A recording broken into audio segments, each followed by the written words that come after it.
ဒါဖတ်2နော်ကျွန်တော်လာဘူးပြထားတာမလီနိုင်ကဝေး cherry က Melody ကိုကြိုက်တယ်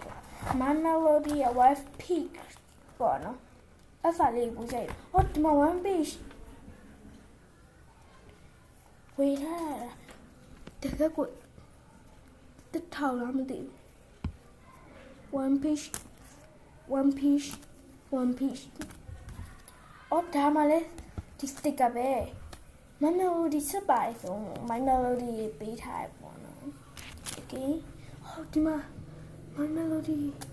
ချစ်စရာလေးတေးလေးခွေကလေးညမနော်ကလေးလေးပြမယ်လာဘူးပြန်ပြမယ်ကွယ်ကျမလည်းလာဘူးကိုရဖြစ်နေဘယ်တော့မလာဘူးပြောင်းမြင်ဖြစ်နေဝဲမလာဘူးနော်ညောင်ကြည့်မလာဘူးမဲလာဘူးမ one piece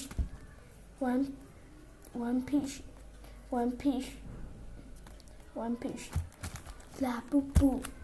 okay ပြီးတော့ cherry နဲ့တော့ဘာတွေတုံးတာလဲဘာပစ္စည်းတုံးတာလဲပြပြပါမယ်နှက်ခမ်းကိုကြားတော့ပေါ့နော် Vaseline ကထုတ်တဲ့ပန်းရောင်လေးကိုတုံးပါရှင်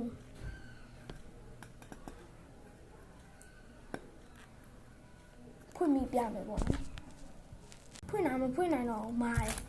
ပြီးတော့ဒီမှာပေါ့နော်ဒါတုံးပါတယ်ညာဒါဘာလဲမသိဘူးလိုက်တာဒါဆင်းခွင်သူတစ်စိတ်ပဲနော်သူတစ်စိတ်ပဲ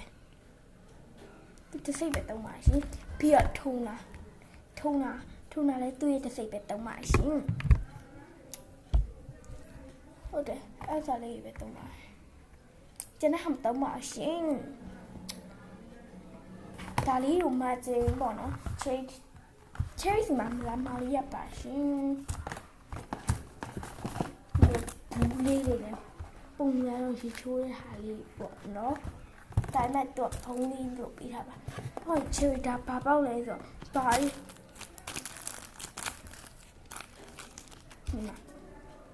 အာလူကြော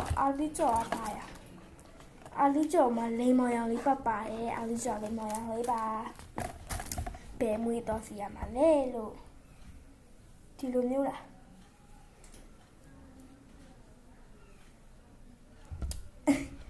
ဒါ